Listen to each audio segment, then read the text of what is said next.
They had nicknamed him Pablo Escobar. I did not know dead, that. dead serious. Some of the things you learn on TikTok, right? Now it's time for the Change for Brains podcast.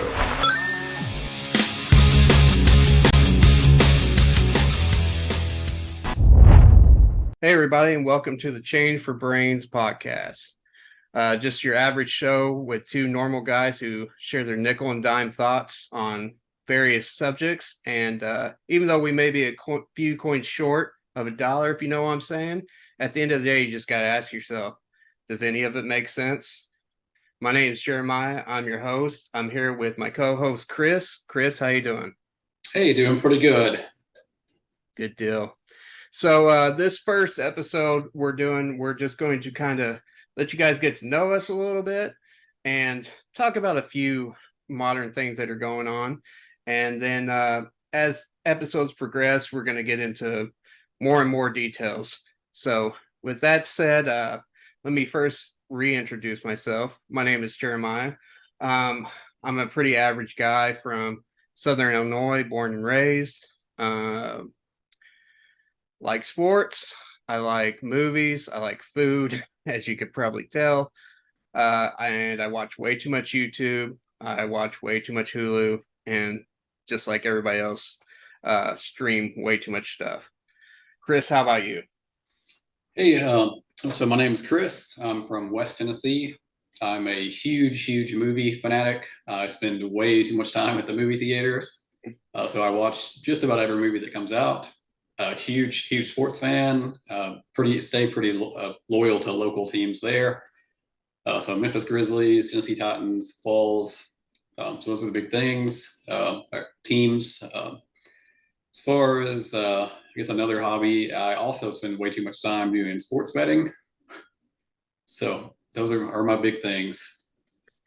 Yeah, when he says he's a Tennessee fan, I've seen it firsthand. However, he was not one of the people who decided to kidnap a goalpost and throw it in the river that I know I, of. I did miss out on that one.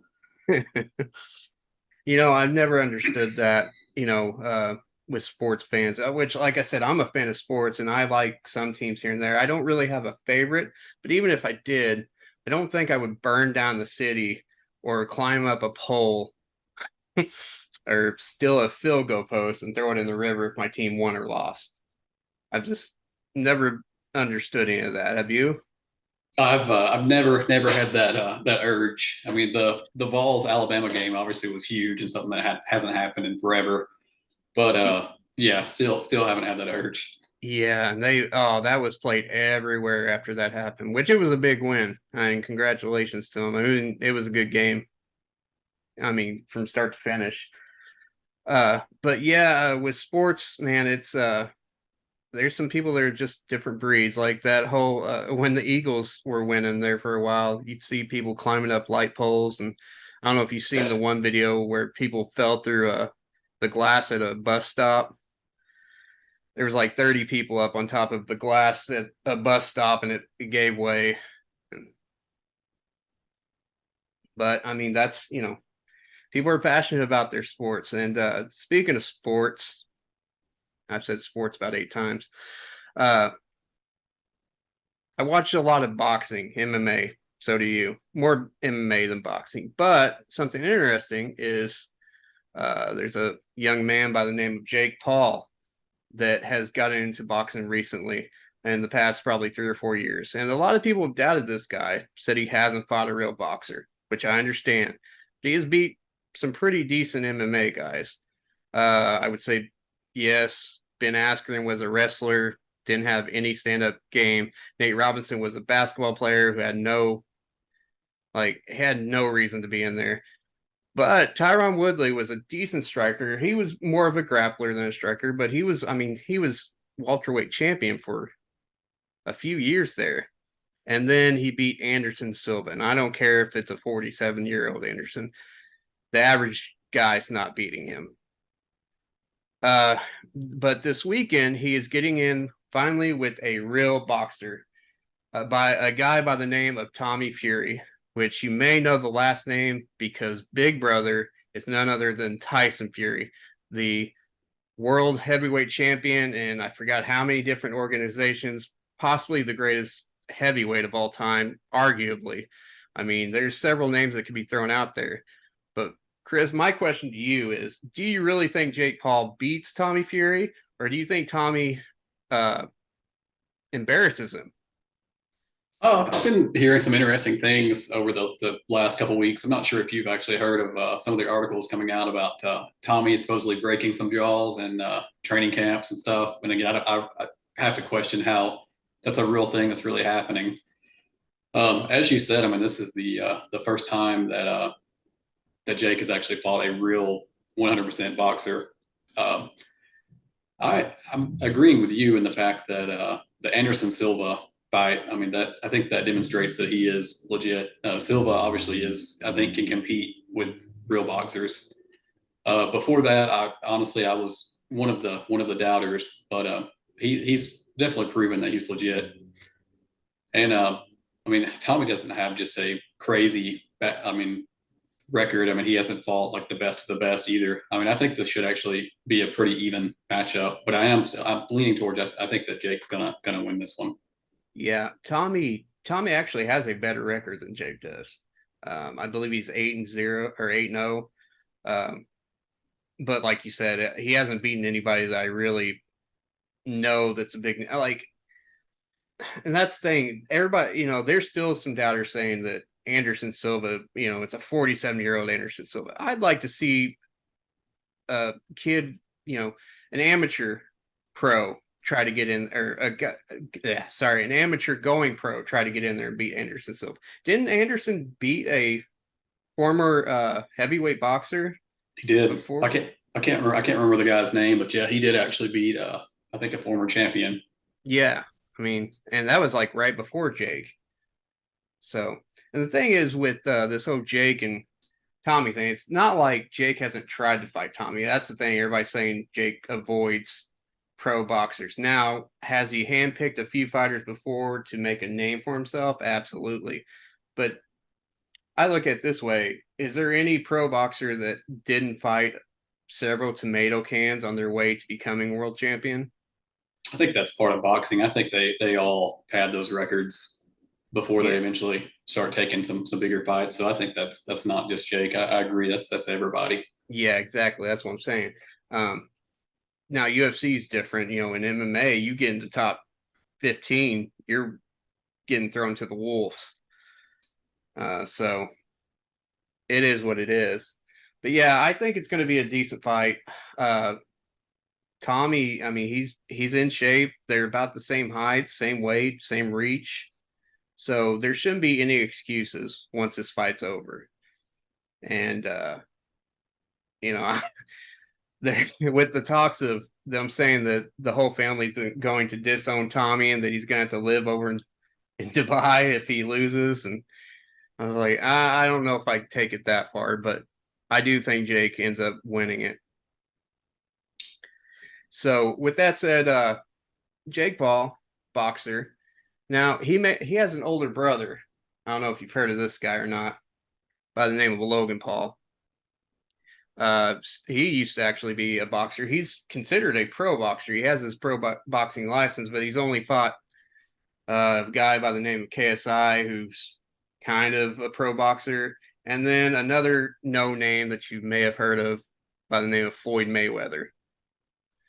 Went 12 rounds with him, I think, something like that. Either way, 8 rounds, 12 rounds. At that point, doesn't really matter. But from there, he transitioned into a little sport that I think we kind of watch now for fun. As kids, we probably watched it more seriously. And that is the art of professional wrestling, WWE to be more specific. You've seen some of Logan Paul's stuff in WWE. What is your thoughts? Do you think he has a future in it? Do you think he's a flash in the pan? He comes in, does a couple years, and then gets out? Or do you think we're going to see this guy for the next 10 years or so? I think that we're going to see him for a pretty good while. And I guess a couple of reasons I think that. One, he's got the personality obviously to do it and to get that popularity or to be one of the bigger heels, if that's the direction that they decide to go. But then on the second hand, he's just extremely athletic. Like the couple matches that I've seen have been impressive for somebody that has very, very little training. I mean, he hasn't been in the business that long. So no, I think he's got everything it takes. I can see him being in the business for a long time. Yeah, and as you said, I mean, he has the charisma to go either way.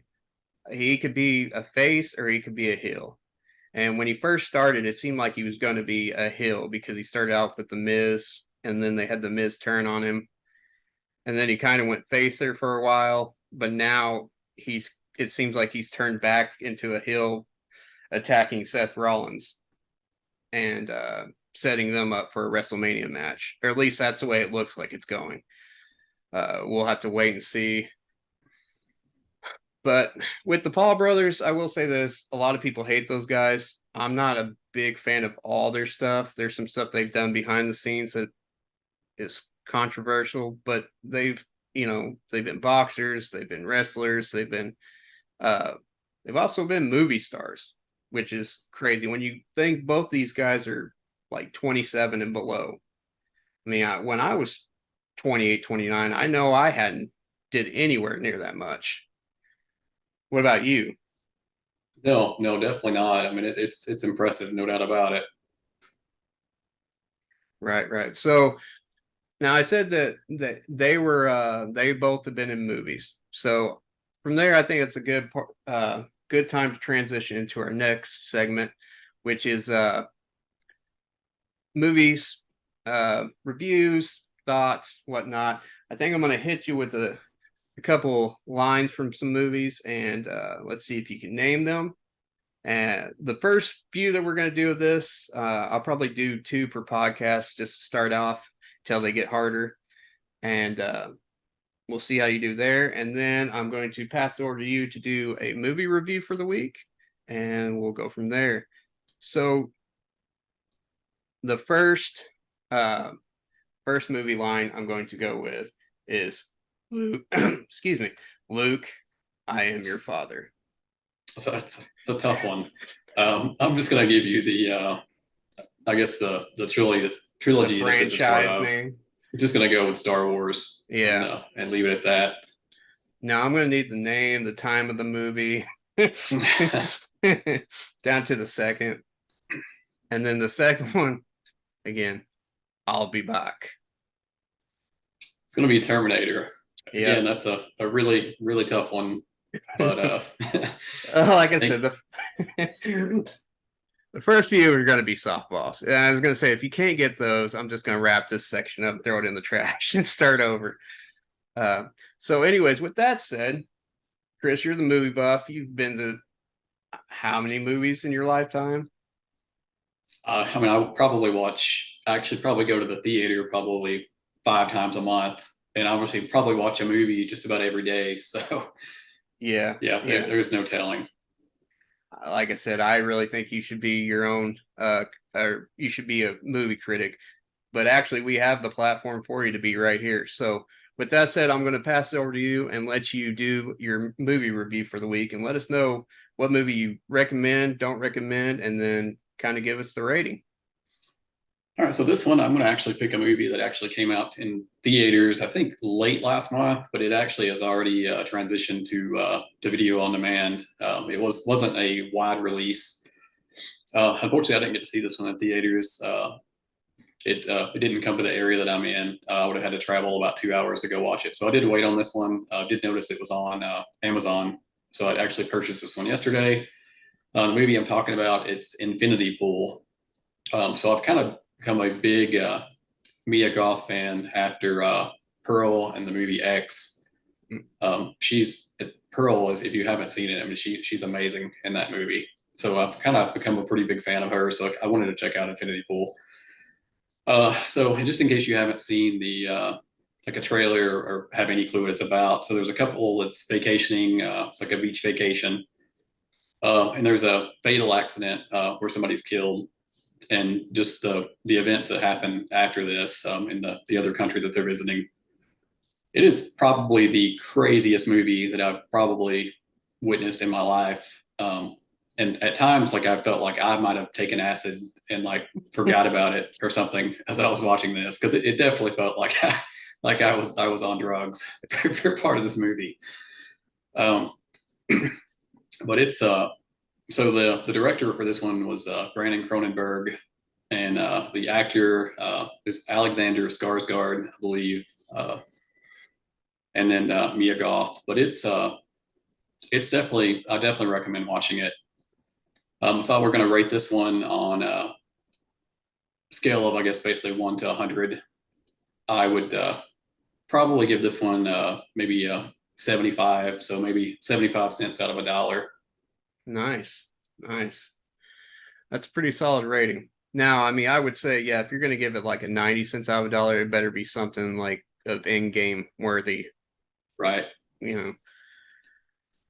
So that's great. So yeah, it's probably the most trippy movie you've seen until you watch Cocaine Bear, right? Right. Yeah. Cocaine Bear is actually on the list to watch. I'm actually will be going to see that either Friday or Saturday this week. So They've been advertising that thing everywhere. I mean, I had seen maybe a little bit of something before you mentioned it, but it seemed like after you said something about it, I've seen it so many different times now. Uh, did you know that actually the bear, the real bear, uh, they had nicknamed him Pablo Escobar? I did not know that. Dead serious. Some of the things you learn on TikTok, right? So, but yeah, Pablo Escobar. It's crazy But to me that the bear is actually, that you can actually go see that bear. And it's in like a, I don't know if it's like a flea market or exactly what it is, but it's in Lexington, Kentucky, and they actually have pretty crazy merchandise that you can buy inspired by this bear. yeah, it just makes you wonder what took them so long to make the movie. Because I mean, I don't know how many years ago that happened, but that's It's, just I don't know the full story. And I think, if I remember right, I think that all of this happened in Knoxville, maybe. yeah, it happened in Tennessee. From like I said, I've seen so many advertisements at this point. Um, they some drug dealer, maybe it was Escobar as the original, was flying and the plane was too heavy, so they threw a whole crate of cocaine off into the woods. And when the feds found it, basically it crashed and there was like packages everywhere that were empty and a dead bear about 10 feet away. And I don't And know if you knew the story about the I guess the smuggler from the plane apparently had I guess jumped out, and apparently his parachute failed, so he actually landed in a driveway in Knoxville. Is the story that I heard. yeah, I think I did hear something about that. Well, we'll have to do some more research about that and touch back on it when you come back to do that review. But that's a crazy story. So, all right, guys, I think that's going to be about it for this podcast. Again, this was just kind of our first one. We're trying. Hopefully, we get better with time. If you like this, please feel free to subscribe and give us a like, share. Right now, we're going to be on almost every social platform: TikTok, Snapchat, Instagram, Twitter. Um, Trying to think if there's any others. There's several, but if you just look up "change for brains," that's what we'll come up with. Um, Chris, do you have anything else to add before we sign off here? Oh no, no, nothing. I think we covered everything. All right, guys. Well, thank you so much for coming and giving us a watch, a listen, wherever you're at. I hope you have a great night. And with that, we are cashing out. Till next time. See ya.